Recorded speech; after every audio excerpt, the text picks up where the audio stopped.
एक बात कही थी, in the very old time the world was driven by the muscle powers, after that the world was driven by the power of money, and now it is being driven by the power of education. इसका मतलब हुआ कि बहुत पहले की एक ज़माने की बात है जब दुनिया अपने शरीर की ताकत से चलती थी।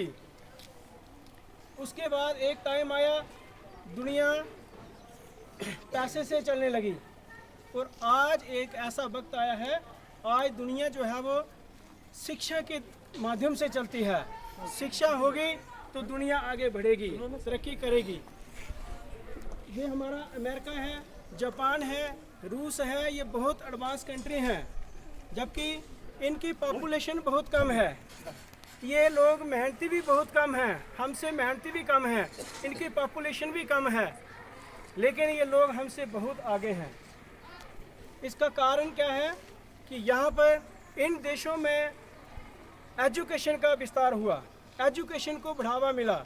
यहाँ पर एजुकेशन जो थी उसको बहुत बढ़ावा मिला। तो हमारा देश भारत जो है, जब यहाँ पर बहुत अच्छी अच्छी यूनिवर्सिटीज़ हुआ करती थी पुराने ज़माने में, लेकिन हमने क्या किया, हमने साइंटिफिक एजुकेशन जो थी उसके ऊपर ध्यान देना कम कर दिया, जिसका नतीजा ये हुआ कि हम लोग पीछे रह गए, हम लोग पिछड़ गए, हम लोग कमज़ोर हो गए। तो अपने आप को अगर हमने ताकतवर बनाना है, अपने देश को ताकतवर बनाना है, तो हमें एजुकेशन को बढ़ावा देना है, हमने एजुकेशन को बहुत आगे तक लेना है। मैं यहाँ पर ये बच्चियाँ हमारी बैठी हुई हैं, मैं इनको कहना चाहता हूँ कि आप लोग बहुत खुशकिस्मत हैं कि आपने इस जन्म में, इस ज़माने में जन्म लिया है। पुराने ज़माने में औरतें हुआ करती थी, वो बहुत मेहनत करती थी, बहुत मेहनत करती थी। मेहनत करने के बाद वो खुल के नहीं जी सकते थे, वो उनको पर्दे में रहते थे, चार दीवारी में रहते थे, ज़ोर से बात नहीं कर सकते थे। अगर अपने दिल की बात करनी होती थी तो वो भी एक दूसरे से कानाफूसी में बात करते थे। लेकिन आप लोग बहुत खुशकिस्मत हैं, अपना बैग उठा करके पूरी ताकत के साथ, पूरे ईमान के साथ आप स्कूल में आते हैं, एजुकेशन हासिल करते हैं। आपका ये अधिकार है। हम चाहते हैं कि आप एजुकेशन हासिल करके एक बहुत बड़ा इंसान बने। क्योंकि मैं एक बात और कहना चाहता हूँ कि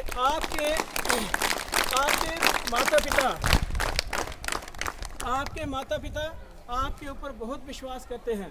वो घर से आपको यहाँ पढ़ने के लिए भेजते हैं, वो आपके ऊपर बहुत विश्वास करते हैं।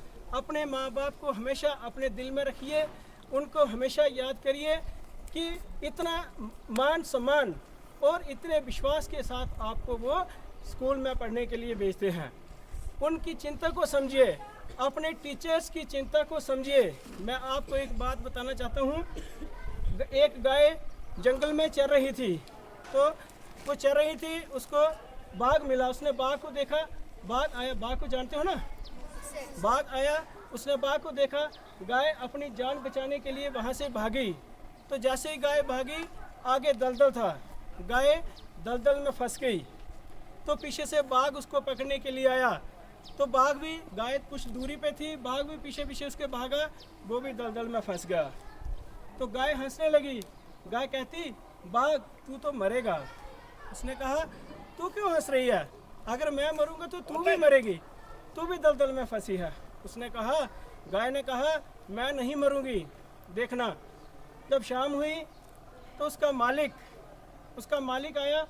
उसने गाय को, जब गाय घर नहीं पहुंची, उसका मालिक आया, वो उसको ढूंढने लगा। उसने देखा गाय दलदल में फंसी है। वो घर गया, रस्से लाया, डंडे लाया और कुछ लोगों को अपने साथ लाया और उसने गाय को बाहर निकाला। तो गाय ने उसको कहा, बाघ मैंने तुझे कहा था ना कि तू मरेगा। जिसको बचाने वाला कोई नहीं होता है, जिसकी चिंता करने वाला कोई नहीं होता है, वो दलदल में ही आकर फंस कर मरता है।